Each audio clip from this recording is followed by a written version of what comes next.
Bonjour, dans cette vidéo, nous allons parler des accords d'Oslo. En 1987, les Palestiniens déclenchent la première intifada, qui est une révolte palestinienne des territoires occupés qui se caractérise par des jets de pierre contre les soldats israéliens, avec des actes de désobéissance civile en Israël.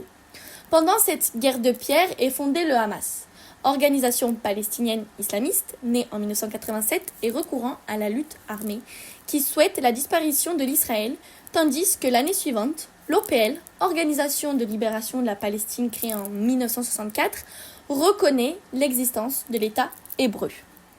Les accords d'Oslo sont un résultat d'un ensemble de discussions menées en secret avec des négociations israéliennes et palestiniennes à Oslo, en Norvège, pour poser les premiers jalons d'une résolution du conflit israélo-palestinien. En 1993, les négociations instruites par les États-Unis aboutissent à la reconnaissance par Israël de territoires palestiniens autonomes mis en place au début par les accords de Washington.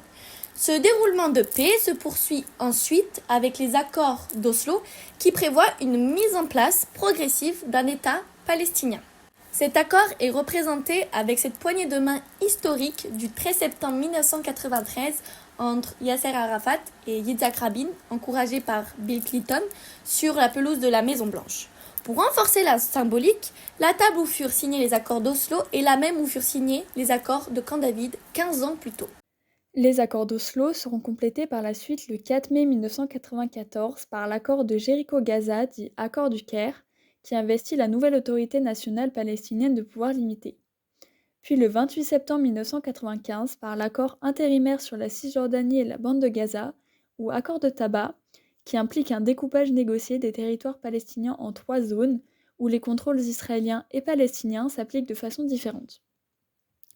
Cependant, il va y avoir un enrayement de processus, car les nombreux extrémistes de deux bords, israéliens et palestiniens, parviennent quasiment à enrayer ce processus.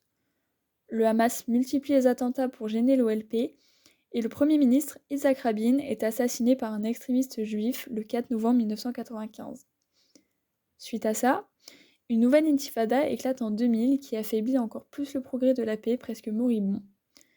Le retour de la droite israélienne au pouvoir, moins favorable au dialogue avec les Palestiniens, conjugué à la multiplication des attentats suicides perpétrés par des groupes radicaux palestiniens, achève de l'enterrer. Les accords d'Oslo sont donc un échec, car dès le début de l'accord, il y a eu des difficultés à propos de l'étendue que doit recouvrir la notion de région de Jéricho, ou sur le contrôle de la bande de Gaza et la droite nationaliste israélienne cherche à torpiller les accords, ainsi que le Hamas cherche à torpiller la légitimité de l'autorité palestinienne.